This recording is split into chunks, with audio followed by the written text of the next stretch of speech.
poppin', what's poppin', what's poppin'? Welcome to the Real Big Fruit Podcast. And today begins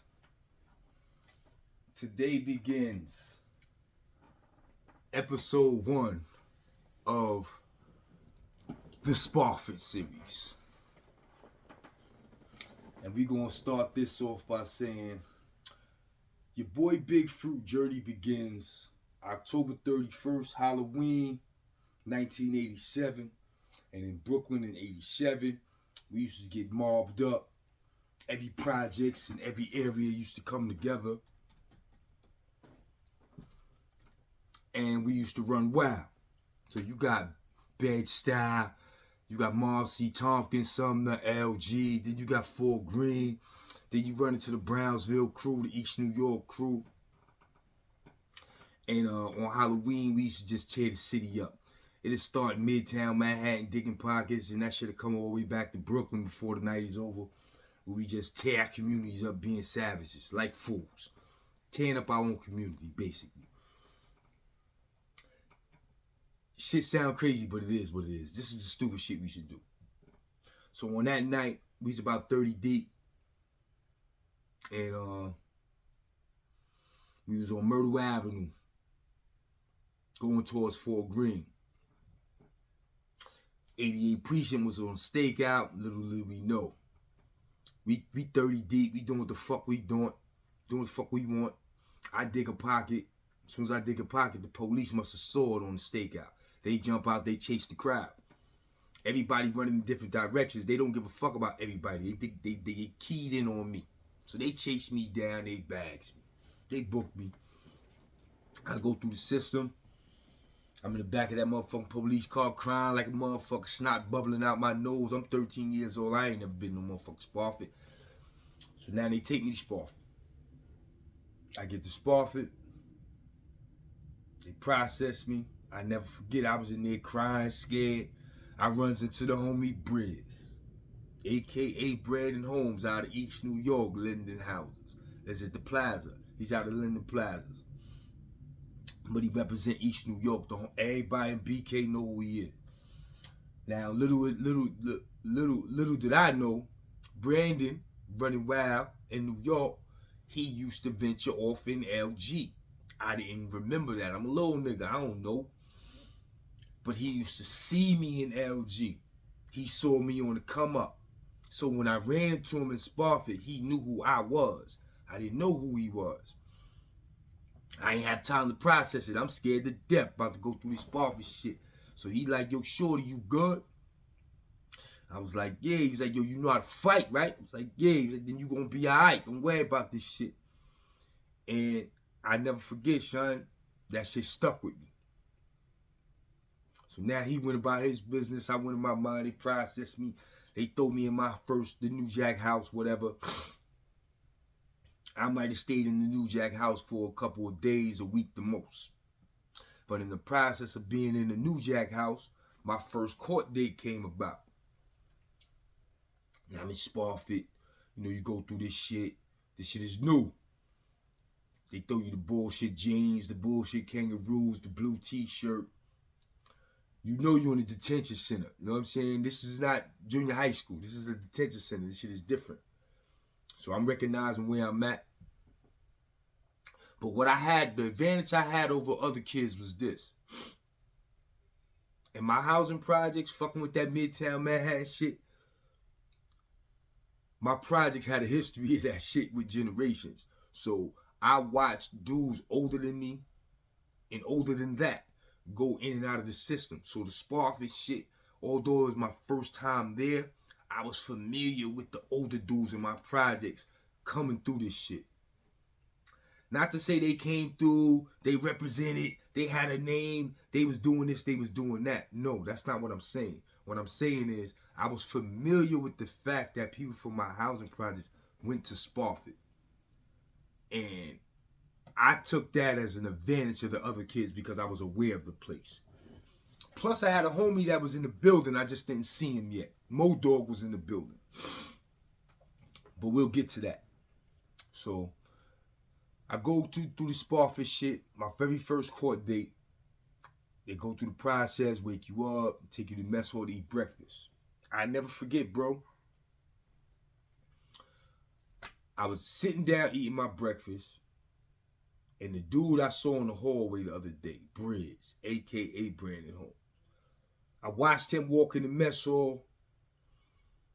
I'm watching him. He had on I never forget, red silk shirt, black slacks, black ballies. Little nigga. He walked in the mess hall. I watched him walk right up to a nigga and get to beating the nigga with a tray. He's beating the nigga with the whole breakfast. Hot cereal everywhere, milk every motherfucking where. Brandon wore this nigga out. I watched the police restrain the nigga, get him up off the nigga and all that shit. So in my mind, I was like, okay, that's the nigga who told me, make sure I know how to fight and I'm gonna be alright. Now I just watched this nigga jump on a nigga with no regard. Got to whipping this nigga ass. Alright, that's how we do this shit in Spofford. So I'm off and running. So now I go to court, whatever. I come back. I ain't going home. I'm going to be here. From the New Jack house, I get processed to my first and only general population house at Spofford on this trip. Now, mind you, I'm going to show you how fast this fucking process was, man. I got arrested on Halloween. I was tried, convicted, sentenced, and sent to my facility, tried to make my first home visit before Christmas. That's how fast that shit went down. That's less than 60 days. Real talk. The juvenile system is crazy. But anyway, so now I'm making my first trip to my first general population housing unit. Now at the time, you gotta understand, your boy Fruit, I was 5'2", 125 pounds, soaking wet. I was a baby, man. I was a little nigga. And at this time in Spofford, it was one housing unit for all the kids my size or smaller. We went to A3. Next door to A3 was B3. It's funny because A3, we were considered the smallest kids on that side of the building. And B3 was considered probably the biggest. Although B4 was upstairs, you had a rowdy bunch up there. But them B3 dudes was the biggest dudes to me. Then you had A4 on top of A3. Them dudes was that. But anyway, I was in A3. I think my homie Uptown, Dan Green, I think he was up in B4. I think Mo Dog was in B3. And Brandon was on the D side. And the homie Taheeem out of Fort Greene, he was on the east side. Yeah, if you familiar with Spofford, you already know. When a nigga in that housing unit, E6, he ain't rap too tight. He on Thorazine, he ready to hurt something. So the brother Taheeem out of Fort Greene, he was on cock and swole. His shit was crazy. He was over there at E6. I'm a baby, son. All these dudes I just named to you, I knew who they were from the street, from afar. And they had their props. They was repping. I was a baby amongst these niggas. So I'm watching all these niggas. I'm watching how Mo Dog and Brandon give it up. I think Brandon and Mo Dog was in the pool room one day playing pool. I was a kid when this shit happened. And nigga said some slick shit. Brandon beat the nigga with the pool stick right there in Spofford. Beat this nigga bloody with a pool stick. Like, I'm hearing this shit. I'm hearing the counselors talk about my boys. You know what I'm saying? The boys. I'm hearing my counselors talk about these dudes that I look up to. You know what I'm saying? And I'm saying, okay, I'm hearing shit. I'm seeing shit. And I'm bringing that shit to A3. So my little badass, I'm in A3 regulating like I'm one of the big niggas. So I got my weight up in Spofford off of that. 3-seater couch. You know what I'm saying? Giving out the snacks. Keeping the extra cookies. All solely because I watched my homies, how they regulate shit. And then I took that shit back to A3 and regulated A3. Shout out to my homies that was in A3 and Spofford with me. I'm going to start with Jamel Harris, a.k.a. Raw. That was my guy before the racket sale and shit. Shout out Jamel Harris. You know what I'm saying? We had another little homie in there named Alf. He remember who he is. I think his last name was Burton. Richard Burton. Little Alf. Shout out Little Alf. You know what I'm saying? I had these two little Spanish homies that came through there with me. They was younger than me. They had to be like 13 and 12 years old. They got arrested for burning up a car. They burned up a car, abandoned car, some shit. Come to find out it was a bum sleeping in the car, and they threw a body on these kids, man. I never forget them. They was young, man. They had to be like 12 and 13 years old. If they watching this shit, man, shout out to y'all, man. Y'all was cool peoples. But yeah, at 83, I watched some legendary motherfuckers go through Spofford. Yeah. Man. Shout out Black Ant. A-Team nigga. Now you talking 87, East New York, 18 niggas was ringing bells. I met Ant. No, his name wasn't Ant, it was Dre. Black ass Dre. That was his name. Black Dre. He was in B3. Shout out the homie Pizzo out of Marcy. Yeah. Shout out Pizzo. Salutes out of Marcy. He was in B3. Who else? Shout out Big Smooth. He was in B3. Shout out Big Corey. He was in B3. Yeah, man, these niggas was legendary, man. You know what I'm saying?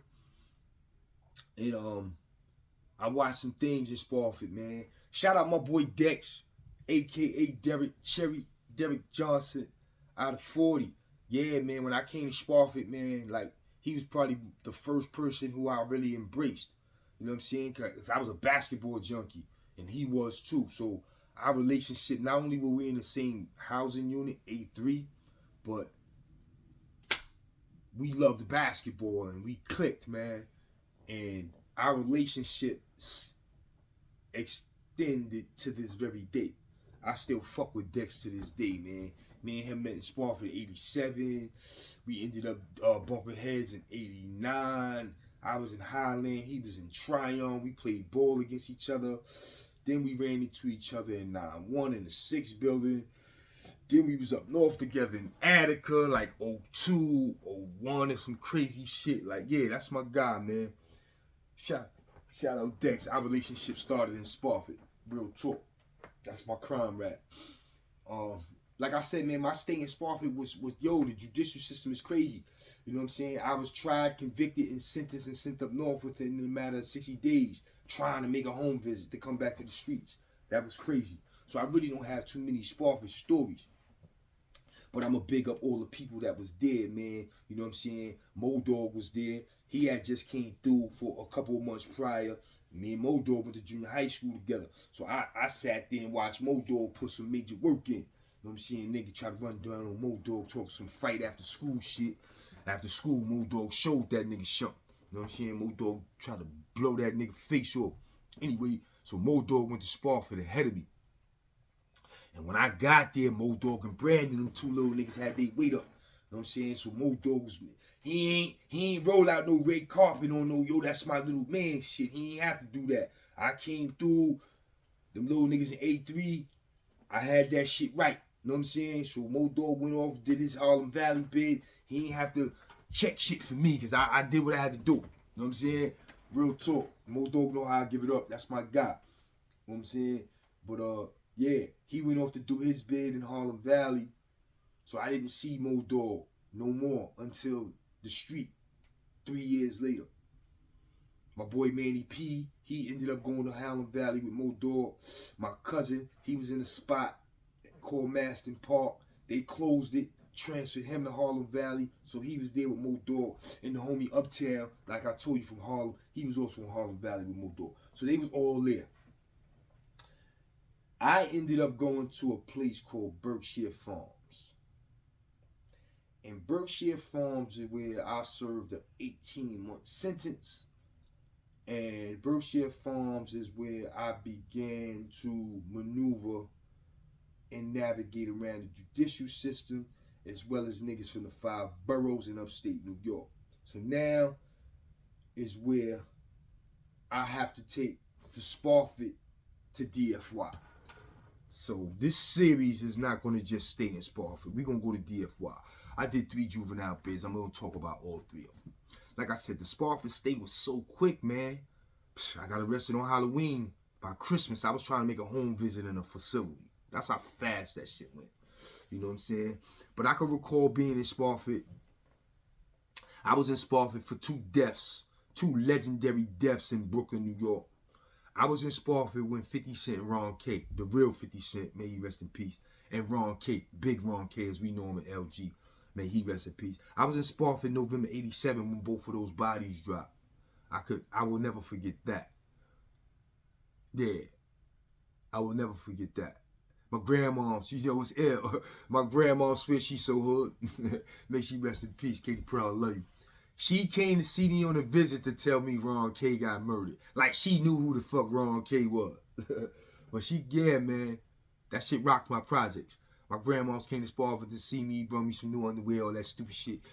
Whatever the fuck she had to bring me or could bring me. But she came to see me, and on the visit she told me Ron K had got murdered. And 50 Cent had either got murdered right before him or right after him. So I remember being a kid in Spofford, knowing those 2 brothers died in Brooklyn. Real talk. But yeah, man, Spofford was a motherfucker, man. And it was only certain few niggas' names that rung bells out to me, man. Like I said, you know what I'm saying? The boy Dre, original 18, member out of East New York. Mo Dog, Brandon, Taheeem, my boy Uptown, my boy Dex. Who else? Who else was there, man? The Central Park 5, they came through in 89 with me. So that's going to have to, we're going to have to talk about my second trip to Spofford when I talk about those boys. But big up to the Central Park 5. Yeah, man, so here it is, man. We into the Spofford series. We are officially into the Spofford series. We gonna run around Spofford for a little while. Shout out my boy, damn, I want to get his name, man, because I know his government name, and I'm not gonna do him like that, man. I'm not gonna do him like that. Damn, we was in the 6th building together. I mean, on Queensboro together on our way home. Shout out my boy Die Hard from Queens, man. Yeah, man, Die Hard, my guy, man. Me and Die Hard did some we did some up north shit together. We ran into each other in Queensboro. We was on the Dragon Island together. But Die Hard and Fruit go back to 1987 in Spofford. And I'm about to say something, kid. I remember we used to play games in the shower, throwing soap and shit like that, and the lights was out. I threw some soap and it hit Die Hard in his fucking eye, man. And I never apologized to that nigga. We was babies, man. Shout out my boy Die Hard from Queens, man. Word up. If you watching this shit, you probably cursing me out. Say, yeah, I knew it was you, motherfucker. Yeah, man, that's my guy, man. Shout out Die Hard from Queens. You know what I'm saying? We got history too. Word. We go back to Spofford, 87. That's my guy.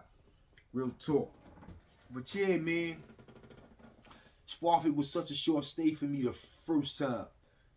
But I got to know who's who and what's what in that motherfucker, man. Shout out to white boy Sean Penn, man. Yeah, it was a white boy named Sean Penn.